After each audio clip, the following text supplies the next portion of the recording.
Hello friends, फिर से एक नई वीडियो में आपका स्वागत है। और आज है डे 30 और टॉपिक है इंडेक्स, जो कि बहुत ज़्यादा इम्पोर्टेंट है। अभी approximately 50% of SQL server cover कर चुके हैं, जिसमें हमने फ्रॉम द बेसिक कैसे टेबल क्रिएट करते हैं, नॉर्मलाइज फॉर्म, क्या नॉर्मलाइजेशन है, क्या डिनॉर्मलाइजेशन है, क्या सीटी ही है, मतलब हमने कई सारी मेजर चीज़ें कवर करी हैं, जिसमें कि हमने टेबल क्रिएट करने से इसे ड्रॉप करने तक, प्लस डिलीट कमांड के बहुत सारी चीज़ें हमने पढ़ी हैं। मतलब अप्रॉक्सीमेटली अब आप काम कर सकते हैं सीक्वल सर्वर पर। बट ठीक है, अब तक जो भी था हमने टेबल से बेसिक, जो बहुत इंपॉर्टेंट बहुत रिक्वायर्ड काम है, टेबल बनाना और टेबल को अपडेट करना। अब हम जो चीज़ें देख रहे हैं कि परफॉर्मेंस को अब हमने बना तो दिया, बट सपोज करो कि एक ऐसा सिनेरियो आता है कि अब डेटा की परफॉर्मेंस चेक करनी है। अब यूँ नहीं है कि केवल डेटा लिया उसे अपडेट कर दिया। अब हम देखेंगे कि टेबल की परफॉर्मेंस भी सही होनी चाहिए। ऐसा नहीं कि एक क्वेरी लिखी और वो टाइम ले रही है और आराम से आप बैठें, ऐसा नहीं होना चाहिए। जब हम लाइक इलेक्ट्रॉनिक वर्ल्ड में और यहाँ पे चीज़ें चुटकियों में होती हैं, तो हमें भी ऐसे ही करना होगा। तो ये हमारा इंडेक्स इसमें बहुत ज़्यादा हेल्प करेंगे। क्या होते हैं index? Let's do dive in. What is index? Index improve the speed of data retrieval. Definitely हमने यही देखने वाले हैं कि ये करता कैसे है, इसको भी हम देखते हैं। ठीक है, what index, why index is needed, क्यों जरूरी है, ओके करता कैसे काम ये, और होता क्या है। आपने देखा होगा कि आपने कोई भी बुक परचेज करी होगी आपने, और बुक के आगे इंडेक्स बना होता है कि इस पेज पर इतने नंबर पे ये वाला पेज है, इसके बाद ये वाला, इसके बाद ये वाला, सीक्वेंसिंग होती है ना। ऐसे ही उसी चीज को निकाल करके हमारे माइक्रोसॉफ्ट को सीक्वल सर्वर को डिजाइन किया गया है, ताकि उसमें भी इंडेक्सेस, क्योंकि इंडेक्सेस उससे क्या होगा कि आपका डेटा को रिट्रीवल इजी हो जाएगा। ठीक है, लेट्स सपोज कि आपके पास जो डेटा है वो छोटा नहीं है, बड़ा है।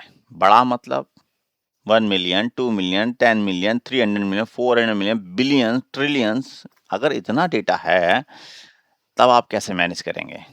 ओके, क्या है कि छोटा डेटा हो तो कोई टेंशन नहीं, इजीली अपडेट कर दो, उसमें आपको इनकी जरूरत ही नहीं है, इंडेक्स की जरूरत ही नहीं है। ओके, क्योंकि सिस्टम ऑटोमेटिक फास्ट होता है। बट जब हमारे पास डेटा ह्यूज होता है, तब हमारे इंडेक्सेस की जरूरत पड़ती है। ठीक है, इंडेक्स काम करते करते हैं, कैसे करते हैं? हमारे पास, जैसे कि हमने बताया, बुक के अंदर स्टार्टिंग पेज पे ही इंडेक्स होता है, और वहां से देख करके उस पेज पे हम जा करके इजीली पहुंच जाते हैं, rather than searching each page one by one.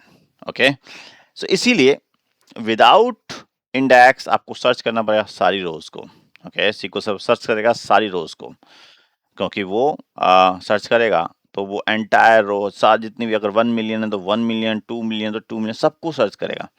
But अगर हमारे पास इंडेक्स होता है, अब इंडेक्स को अगर देखेंगे, सामने जो पिक्चर जो दिखाई दे रही है कि इंडेक्स कैसे काम करता है हमारे पास, क्योंकि हमारे पास सिस्टम में ऐसा नहीं है कि एक एक जगह पे आपको लिख दोगे पेज नंबर तो ऐसे हो जाएगा, नहीं। इंडेक्स क्या करते हैं कि आप देखिए, अगर आपके पास 200 रोज हैं, 1 से लेकर 200 रोज हैं, तो वो इस तरीके से डिवाइड कर दी हैं। ठीक है, अगर आप यहाँ देखोगे हायरार्की कि लेट्स सपोज कि आपको जाना है 50th रोज पे। ओके, तो कैसे जाएगा भाई साहब? वो देखता है 1 से 200, हाँ भाई रूट में आ गया। अब वो कहता है 1 से 50, मतलब मुझे 50th पे जाना है, तो कहता है कि इधर तो ऊपर है, 100 से ऊपर, हमें नहीं, हमें तो इस साइड में रहना है। कहता है कि ठीक है भाई 100, ठीक है 1 से 100 की रेंज में है। वो कहता है कि नहीं है 50 चाहिए, तो 150, उस जो 50 है वो किस रेंज में आ रहा है? 1 से लेके 50 के रेंज में आ रहा है, इस वाले में फिर भी नहीं जाएगा। तो इतनी जो सर्चिंग थी, जो इधर साइड की इतनी बड़ी जो सर्चिंग है, उसका काम खत्म हो गया। नहीं तो अगर ये इंडेक्स नहीं होते तो वो क्या करता, सारा नोट सर्च करता, एक एक करके सब कुछ जा करके हर पेज पे जा करके मैनुअली, तब वो रिकॉर्ड निकल के लाता। बट अब क्या हुआ जब इंडेक्स होने से क्या बेनिफिट हुआ, वो केवल स्पेसिफिक 50th पेज पे गया और जाकर के यहाँ से जो जो इंडेक्स है लीफ नोड पे, और उसे पकड़ करके उसने उस पे ओपन कर दिया या रिकॉर्ड को फैच करके ले आया। तो आपको समझ में आया होगा कि इंडेक्स कैसे काम करता है। इंडेक्स आप जब बना देते हैं तो वो उस सीक्वेंस को फॉलो करके एक हायरार्किकल मॉडल क्रिएट कर लेता है। इससे क्या होता है, जब भी आप कोई सर्च करते हो या तो कुछ भी सर्च करते हो तो वो इसी फॉर्मेट इसी पाथ को फॉलो करते हुए जल्दी से जल्दी उसको चीज को अचीव कर लेता है। सो आपको समझ में आया होगा कि इंडेक्स क्या होते हैं और क्यों होते हैं। ओके, ठीक है। अ, आते हैं कि कितने टाइप के होते हैं। ओके, दो टाइप के होते हैं, एक क्लस्टर, एक नॉन क्लस्टर। क्लस्टर इंडेक्स क्या होते हैं, जो फिजिकली एग्जिस्ट करते हैं।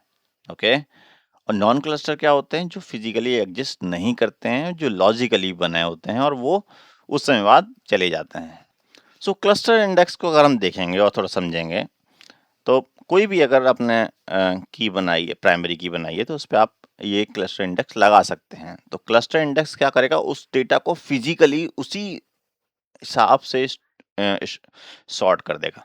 लेट्स सपोज कि मैंने कहा कि प्राइमरी की जो मेरी है वो एम्प्लॉय आईडी है। अब उस एम्प्लॉय आईडी को वो अकॉर्डिंगली जिस हिसाब से आप इंडेक्स लगाओगे उस हिसाब से सॉर्ट कर देगा। फिजिकली स्टोर स्टोर भी होगा वो उसी उसी तरीके से होगा। बट नॉन क्लस्टर आपने अप्लाई किया तो नॉन क्लस्टर केवल और केवल जिस फील्ड पे अप्लाई होगा वो फिजिकली स्टोर नहीं करेगा, उस पर लॉजिकली एक क्या कर देगा, इस तरीके से जो मैंने अभी बनाया था पूरा स्ट्रक्चर, हायरार्किकल स्ट्रक्चर बना देगा और उससे ही वो उसको वो प्लान को फॉलो करके आपको रिकॉर्ड को इस इजीली फैच करेगा। ठीक है, क्लस्टर इंडेक्स जैसे मैंने कहा कि determine the physical order and data stored in the sorted order and only one पर टेबल। इसमें केवल एक ही बन सकता है क्लस्टर इंडेक्स एक टेबल पे। अच्छा, मैं एक और बता देता हूँ, जो भी SQL सर्वर जो स्टोर होता है वो किस में होता है, पेजेस के बेस में होता है। ओके, एग्जैक्टली जब भी आप डेटा उसमें स्टोर कर रहे हो तो उसकी कोई एग्जैक्टली हम टेबल तो देखते हैं बट टेबल के बिहाइंड भी क्या है, वो फाइल्स हैं, ये पेजेस हैं जो कि वो डेटा लाइक स्टोर करते हैं।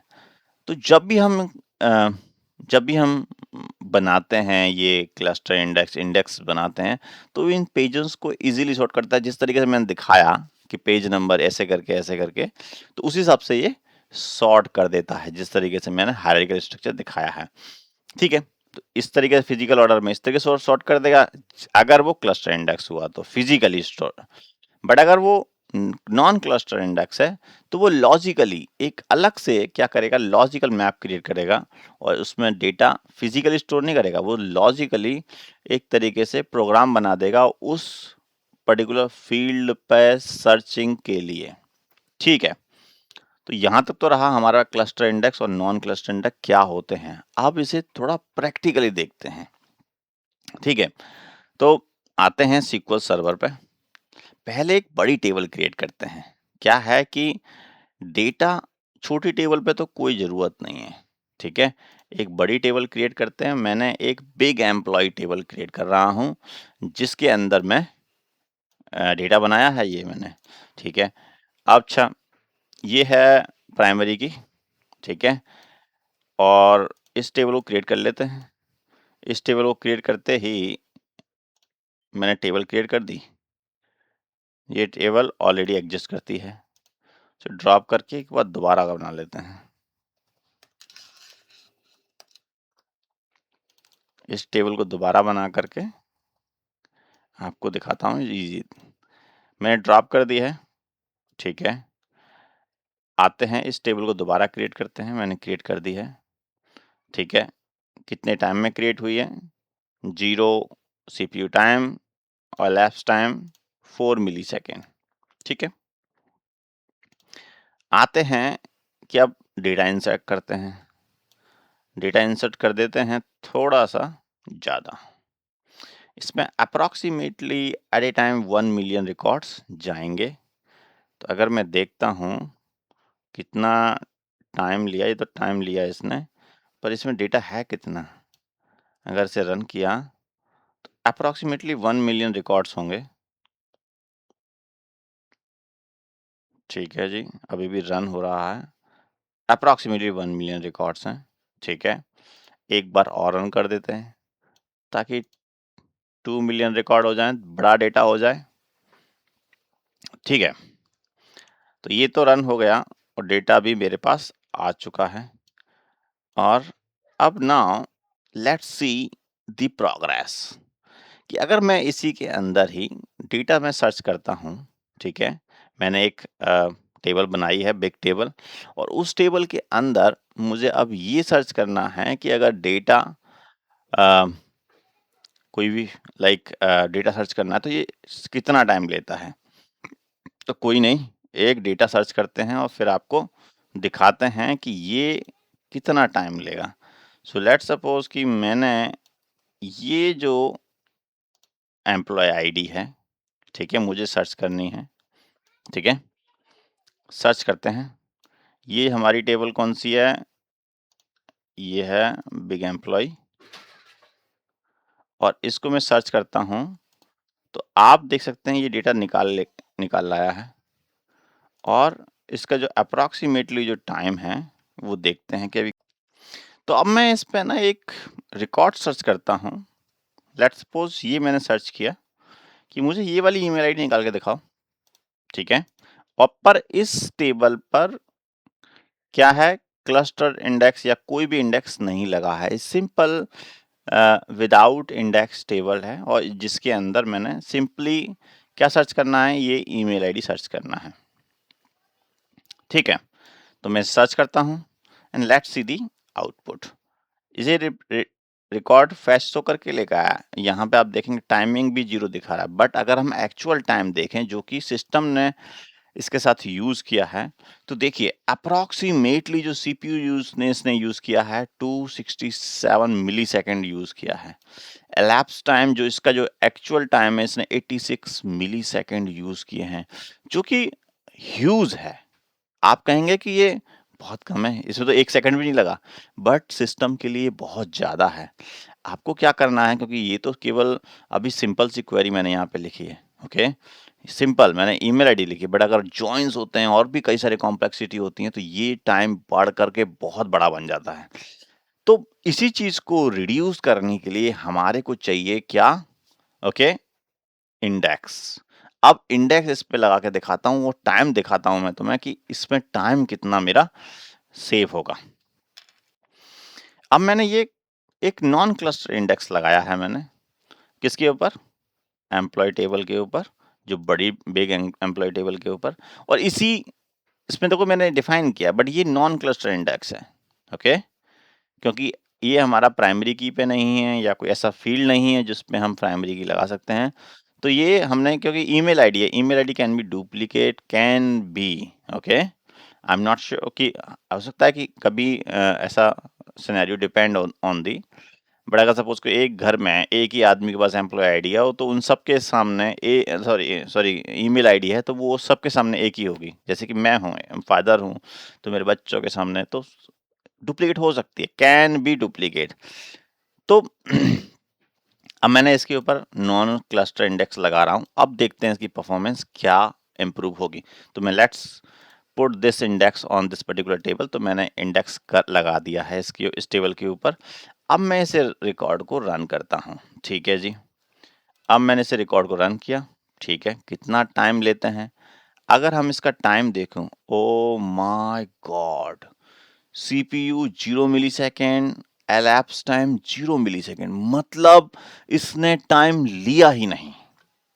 इसने टाइम बिल्कुल भी लिया नहीं। पहले क्या था, 86 मिलीसेकंड था और सीपीयू टाइम 200 समथिंग था, बट अब इसने टाइम लिया ही नहीं। तो this is the beauty of indexes when you perform index on the particular field। इसमें डेटा अगर दिखाऊं मैं आपको, इसमें कितना सारा डेटा है, उसके बावजूद भी इसने लाइक 2 मिलियन रिकॉर्ड्स होंगे इसमें अप्रोक्सीमेटली। एक बार दिखा देता हूं। क्या अब आप बोलोगे कि अभी टाइम ले रहा है, अभी टाइम ले रहा है, जबकि इस पे इंडेक्स लगा रखा है। इंडेक्स टेबल पे तो लगाया है मैंने, पर आपको ध्यान रखूं, मैंने इंडेक्स के लिए ध्यान रखना जिस पर्टिकुलर फील्ड पे लगाया है वो फील्ड फास्ट होगा। तो अब आप बोलोगे कि पूरी टेबल तो सर फास्ट नहीं हुई है, फिर इसका फायदा क्या हुआ? नहीं, यही चीजें हैं हमारे को। क्या है कि अब देखो 2 मिलियन रिकॉर्ड्स हैं इसके अंदर। अब क्या होता है, पूरी टेबल क्वेरी नहीं की जाती है। अगर एटीएम ले लो या कुछ भी ले लो, वो कुछ पर्टिकुलर कॉलम्स को हम, जैसे कि हमने क्या करा, यहाँ पे हम क्या कर रहे हैं कि एम्प्लॉय आईडी वाइज सर्च करेंगे या सर्च करेंगे ईमेल आईडी वाइज या सैलरी वाइज। तो सर्च नहीं कर सकते, बिल्कुल नहीं करेंगे। हम करेंगे या तो ईमेल आईडी या तो नेम या तो एम्प्लॉय आईडी। तो हम उन्हीं पर्टिकुलर फील्ड्स पे क्या लगाते हैं, इंडेक्स लगाते हैं, ताकि आपकी सर्चिंग, जैसे कि ईमेल आईडी इक्वल्स टू ये जो वेयर क्लॉज है वो रोबस्ट हो। क्या होता है, जब भी आप अपना एटीएम डालते हैं एटीएम मशीन के अंदर, तो वो क्या करता है, सर्च करता है आपकी आईडी, जो तुरंत आईडी वो कैप्चर करता है एटीएम आईडी, और एटीएम सीधे जाता है उधर और उसकी डिटेल निकाल के ले आता है। तो क्या होगा कि उस पे जो इंडेक्स जो लगा होगा वो किस पे लगा हुआ, उस आईडी पे लगा होगा। तो इसीलिए जब भी आप अगर पूरा डेटा निकाल रहे हैं तो कितना कितना 15 सेकंड लगाया, इसका मतलब अगर मिली सेकंड में देखूंगा तो बहुत ज्यादा। Oh my god, 15,012 millisecond, it it huge time. और टेबल भी ज्यादा बड़ी नहीं है, क्योंकि अगर जब आप देखेंगे तो उसमें millions of billions of records होंगे, वहां तो ये पागल हो जाएगा। ठीक है, आपको समझ में आ रहा होगा इसकी लाइक कि क्या मतलब वो है। तो इस चीज को आप समझिए। ठीक है, तो मैं आपको बताया कि आपको, हमने केवल ईमेल आईडी की, अगर हमने इंडेक्स लगाया है इसके ऊपर तो ये ईमेल आईडी की सर्चिंग फास्ट हुई है। ठीक है, अब देखते हैं कि ये तो हमने कर लिया। अब हम देखते हैं कि प्राइमरी की पे कैसे इंडेक्स लगाया जाएगा। हालांकि प्राइमरी की पे टेबल के साथ भी लगा सकते हैं इंडेक्स, और विदाउट भी लगा सकते हैं, कि मतलब एक बार टेबल क्रिएट हो गई उसके बाद में भी लगा सकते हैं। पर एक बार देखते हैं। तो अगर अब देखिए कि यहाँ पे अभी तो हमने क्रिएट किया था नॉन क्लस्टर, अब देखिए क्लस्टर इंडेक्स क्रिएट कर रहे हैं, ये आउटसाइड कर रहे हैं कि हमने एक बार टेबल क्रिएट हो चुकी है। अब इस एम्प्लॉय आईडी के ऊपर हम क्लस्टर इंडेक्स लगा रहे हैं। तो इस क्लस्टर इंडेक्स को जैसे मैंने क्रिएट करना है, क्योंकि ये टेबल ऑलरेडी है, तो यहाँ पे तो सिंपल है, क्रिएट क्लस्टर इंडेक्स, उसका नाम दे दीजिए क्लस्टर इंडेक्स का जो भी आप नाम रखना चाहते हैं। ओके, तो वो रख दीजिए, प्लस यहाँ पर मैंने उस टेबल के ऊपर बताना होगा और उसकी फील्ड बताना होगा कि ये फील्ड है, ये टेबल है, उस टेबल के ऊपर मैं बना जाता हूँ। तो मैंने एक बार रन करता हूँ और यहाँ पे देखिए कि इस टेबल का इस टेबल पे ऑलरेडी इंडेक्स लगा हुआ है। तो पहले से ड्रॉप करते हैं, उसके बाद इस पे फिर लगाते हैं। तो सो लेट्स क्रिएट नाउ। मैंने इसके जो की को लाइक जो भी इंडेक्स लगा हुआ था, मैंने ऑलरेडी जो था वो मैंने डिलीट कर दिया था। यहाँ पे जाकर के कॉलम के अंदर की पे जाकर के वो था, उसे मैंने डिलीट कर दिया। अब let's create this cluster index. अब इस क्लस्टर इंडेक्स को मैंने क्रिएट किया, can not create more than one cluster index. Let's see कि how many cluster index are there. Indexes, let's refresh this table and maybe I need to drop because this is pk जो मैं apply कर रहा हूँ। एक और cluster index, let's drop this table first. Okay, drop करने के बाद देन इसे हम दोबारा रिक्रिएट करेंगे। ओके,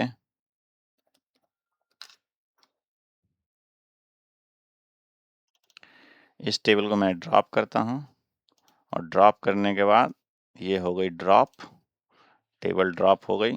अब इस टेबल को दोबारा रिक्रिएट करते हैं। ओके, अब रिक्रिएट करते समय एक दो चीजें हैं। आप चाहें तो इसमें लाइक टेबल क्रिएट करते समय ही इंडेक्स डिफाइन कर सकते हैं। ओके, जैसे कि अगर लेट सपोज कि मैं इसमें क्लस्टर इंडेक्स डिफाइन करता हूं डायरेक्ट जब मैं इसे बना रहा हूं, तो ये जो एम्प्लॉय आईडी है,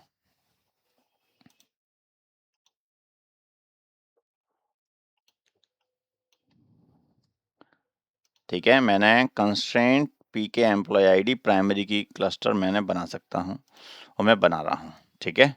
तो मैंने ये करके इसको मैंने टेबल को क्रिएट कर लिया है। अब ये बिग एम्प्लॉय टेबल क्रिएट हो चुकी है।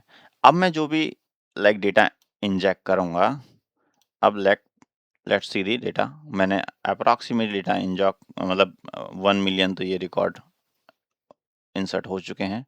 एक बार और रन करता हूँ ताकि ये डेटा, तो आपको समझ में आ रहा होगा कि लाइक प्राइमरी की ये जो है इंडेक्स है, ठीक है, आप ऐसे बना करके, और ये क्या काम करते हैं, किस तरीके से आपकी टेबल को एनहांस करते हैं और वो किस तरीके से वो स्टोर करते हैं, तो आपने देखा होगा, ठीक है।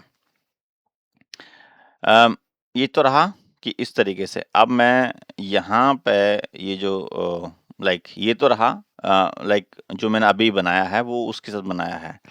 अब मैं इसमें एक डेटा फैच करके दिखाता हूँ मैं आपको, ठीक है। इससे क्या होगा कि जो आपको लाइक प्राइमरी की लगाई है एम्प्लॉय आईडी पे कि कितनी फास्ट है।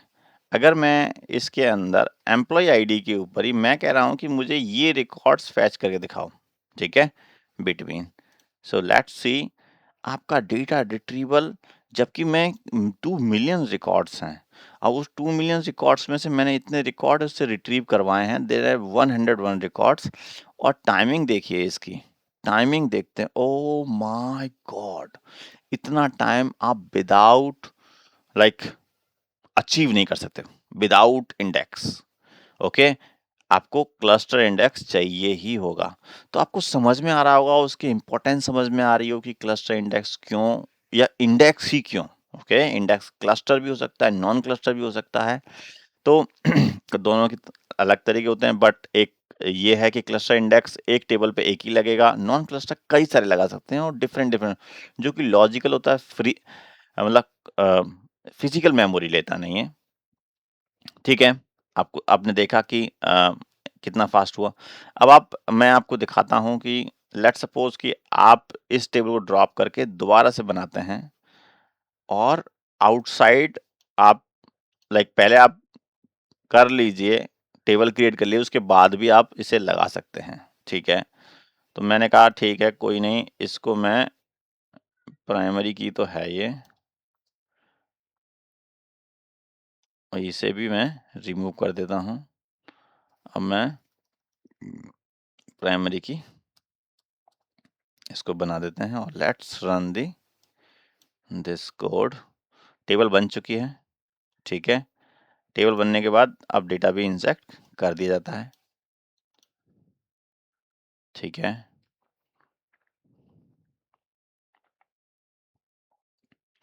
अब मैं क्या करता हूँ, क्लस्टर इंडेक्स क्रिएट करता हूँ, ठीक है जी। अब ये जो है क्लस्टर इंडेक्स मेरा बिग लाइक इसी एम्प्लॉय टेबल पे लगेगा। ये जो टेबल है एम्प्लॉइज, इसको मैं क्लस्टर इंडेक्स लगा रहा हूँ, ये टेबल है और ये एम्प्लॉय आईडी है, और इसे हम क्रिएट करते हैं। तो ये okay, there is some issue.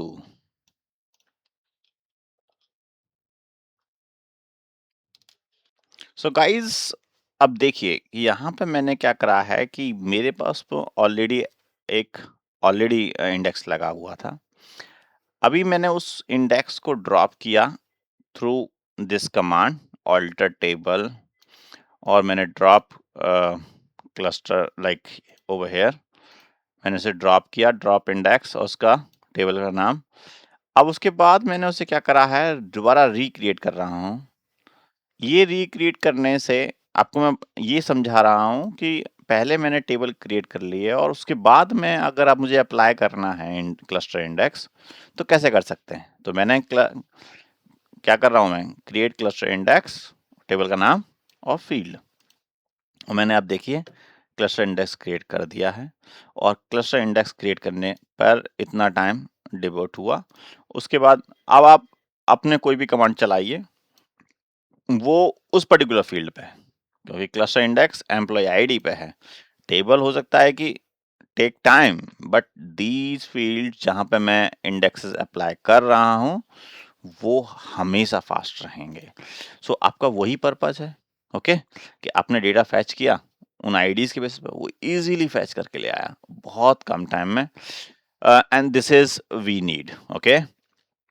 So guys, आपको ये समझ में आया होगा कि क्लस्टर इंडेक्स कैसे काम करता है और नॉन क्लस्टर इंडेक्स बनाते कैसे हैं, ड्रॉप कैसे करते हैं, प्लस आपने ये भी देखा कि उसके परफॉर्मेंस पे कितने इफेक्ट आते हैं, ओके। पहले कितना टाइम ले रहा था, 86 मिलीसेकंड और 236 अप्रोक्सीमेटली ये सीपीयू का टाइम ले रहा था। अब उसके बाद जीरो हो जाता है, एकदम जीरो हो जाता है। तो ये बेनिफिट है, ओके, जब भी आप क्लस्टर और नॉन क्लस्टर इंडेक्स या इंडेक्स से काम करते हैं। सो आई होप आपको ये समझ में आया होगा कि अगर क्लस्टर इंडेक्स अगर एक टेबल पर लगाना है तो वो एक ही बार लगेगा, दोबारा नहीं लग सकता है। और जो कि हम प्राइमरी की पे लगाते हैं ताकि वो डेटा को जो स्टोर करेगा वो फिजिकली उसी उसी तरीके से करता है, ठीक है, ताकि सॉर्टिंग डेटा की इजी हो जाती है, इजीली डेटा फैच करता है। तो आई होप ये वीडियो आपको पसंद आया होगा और यू लाइक दिस वीडियो।